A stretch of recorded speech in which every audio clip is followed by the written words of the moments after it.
వీడు పెట్టినటువంటి పోకోడి మీటింగ్ అతను రాలేదని చెప్పి అతని తల్లిని అతన్ని ఇష్టం వచ్చినట్టు తిడతారు. అదే తన భార్యనంటే అనకుండానే ఎక్కెక్కి ఏడ్చాడు. సిగ్గులేనటువంటి వెధవ వీడు. వీడి భార్య, వీడి కోడలు, వీడి పిల్లలే ఆడవారా? ఎన్టీఆర్ కోడలు హరికృష్ణ గారి భార్య ఎన్టీఆర్ తల్లి ఆడదు కదా? టీడీపీ సోషల్ మీడియాలో ఇష్టం వచ్చినట్టు ప్రచారం చేస్తారా? ఈ సిగ్గులైనటువంటి వెధవ మేము అనకుండానే ఎక్కెక్కి ఏడ్చినటువంటి ఈ వెధవ చంద్రబాబు గారి ఆధ్వర్యంలో నడిచేటువంటి సోషల్ మీడియాలో ఆవిడ గురించి ఆ రకమైనటువంటి ప్రచారం చేస్తారా? బీసీలు వెన్నుముక్క అని చెప్పి ఈరోజు బీసీలో నీకు ఓటేస్తే ఏం చేయాలి? మళ్ళీ ఎన్టీ రామారావు కుటుంబానికి గాలికేసి వదిలేసి వాళ్ళ సర్వనాశనం చేసి కనీసం వాళ్ళ బొమ్మ పెట్టకుండా వాళ్ళ ఎన్టీఆర్ బొమ్మ పెట్టలా. బాలయ్య నీ వెనకాల తిరుగుతున్నాడుగా, బాలయ్య నీకే సపోర్ట్ చేస్తున్నాడుగా. ఆ లోకేష్ గారి బొమ్మ దేనికి ఎమ్మెల్యే కూడా గెలవలేనటువంటి ఆ వెధవ బొమ్మ ఎందుకు? నీ కొడుకనా?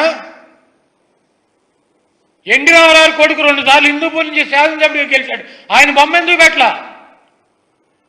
నువ్వు మహానా డయాస్ మీద ఎన్టీ రామారావు పక్కన నీ బొమ్మ, నీ కొడుకు బొమ్మ పెట్టుకున్నావు.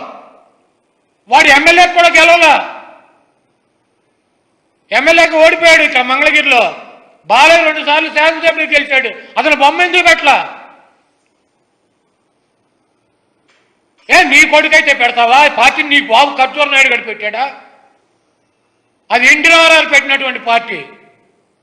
ఎన్టీ రామారావు వార్తలు రాజకీయాలు ఉన్నారు. మన ఎన్టీఆర్ ఎవరు దూరంగా ఉన్నాడు కాబట్టి మేము పెట్టలేదని చెబుతున్నాం. ఈ బాలయ్య ఉన్నాడు కదా నీతో పాటు, నీ తోకలాగా తిరుగుతున్నాడు. ఒక్క నా కొడుకు ప్రశ్నించాడా స్టాఫ్ నా కొడుకులు అక్కడ మీటింగ్లో? ఈ రాష్ట్రంలో మీడియా వరకు తిరుపతిలో పెట్టాడు. నేను వెళ్ళేప్పుడు ఆ మహానాడికి అక్కడికి వచ్చాను నేను కూడా. ఇట్లాగే మధ్యాహ్నం నుంచి గాలి వాన, హోర్డింగ్స్ గీడింగ్స్ లెగిసాదులు పోయినాయి. లేచిపోతే ఏం చెప్పాడు తెలుసా మాకు? ఎన్టీ రామారావును వెంకటేశ్వర స్వామి దీవించారని చెప్పాడు. మేము కూడా నిజమేననుకుని వచ్చాం. 2003లో మహానాడు తిరుపతిలో పెట్టాడు. ఆ మహానాడులో నేను కూడా ఉన్నా. మొత్తం హోర్డింగ్స్ గీడింగ్స్ ఎగిరిపోయి, డయాస్ ఎగిరిపోయి, మొత్తం అల్లకల్లం అయిపోయి బీభత్సం అయిపోయింది. ఈ నిత్యాకి వచ్చాడు 6:30కి ఫ్రెష్ గా తలదూకుని వచ్చాడు. దిగాడు కారులో దిగి వచ్చాడు. వచ్చి పైకి వచ్చి తమ్ముళ్ళు మనకి ఎన్టీ రామారావు వెంకటేశ్వర స్వామి ఆశీర్వదిస్తున్నాడు అనుకుని అన్నాడు. మేమందరూ అన్నాం నిజమే అనుకుని. తర్వాత 2004 ఎలక్షన్ అయినా తెలిసింది ఆశీర్వదించడం కాదు, సంవత్సరం ముందే లేపి అవతల భార్య చరిత్ర కలిసి అని చెప్పి. ఇప్పుడు రాజమండ్రి వెళ్ళాడు.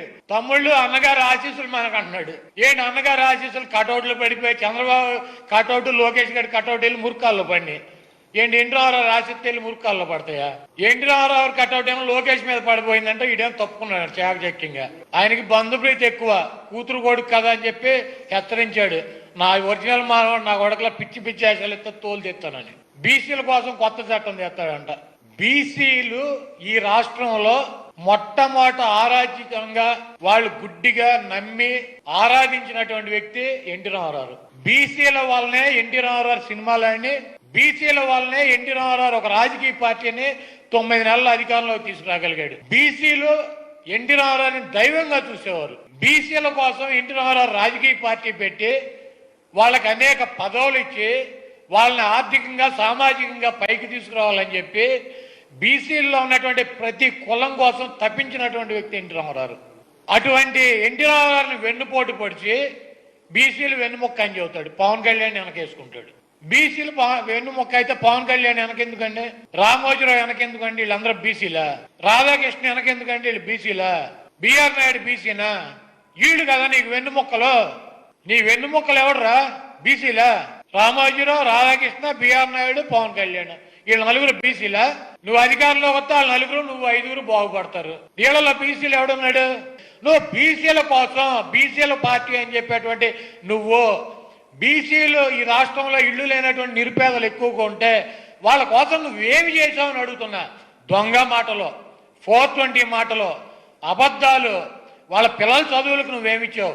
వాళ్ళకి ఆరోగ్య సమస్యలు వస్తే నువ్వేమిచ్చావు? వాళ్ళ వృత్తిగా పరంగా చేసుకోవడానికి నువ్వేమిచ్చావు? వాళ్ళని ఏ రకంగా పైకి తీసుకొచ్చావు? నువ్వు ఏమన్నా చేసావు? వాళ్ళకి గాలి వదిలేసావు. ఎన్టీ రామారావుకి ఎలా అయితే వెన్నుపోటు పొడిచావో ఆ రోజు ఎన్టీ రామారావు కళ్ళమ్మ నీళ్లు పెట్టుకుని చెప్పాడు, వీడు దొంగ, వీడు 420, వీడు ఔరంగజేబు, వీడు నాకు వెన్నుపోటు పొడిచాడు. మీ అందరికి కూడా పొడుస్తాడని చెప్పి ఆయన చెప్పాడు. అయినా కూడా వాళ్ళు వినకుండా ఎన్టీ రామారావు పెట్టిన పార్టీ అని చెప్పి చంద్రబాబు కోటేస్తే వాళ్ళని నట్టేటిని ముంచినటువంటి దొంగ ఈ 420 చంద్రబాబు నాయుడు. ఈరోజు ఆ ఎన్టీఆర్ అయిపోయాడు. ఈరోజు ఈ పప్పుగాడి పనికి మాలిన వెధవ కోసం ఇంకో ఎన్టీఆర్ని సంకనాకిచ్చేటువంటి కార్యక్రమం పెట్టాడు. బీసీలు వెన్నుముక్క అని చెప్పి ఈరోజు బీసీలో నీకు ఓటేస్తే ఏం చేయాలి? మళ్ళీ ఎన్టీ రామారావు కుటుంబానికి గాలికేసి వదిలేసి వాళ్ళ సర్వనాశనం చేసి కనీసం వాళ్ళ బొమ్మ పెట్టకుండా వాళ్ళ ఎన్టీఆర్ బొమ్మ పెట్టలా. బాలయ్య నీ వెనకాల తిరుగుతున్నాడుగా, బాలయ్య నీకే సపోర్ట్ చేస్తున్నాడుగా.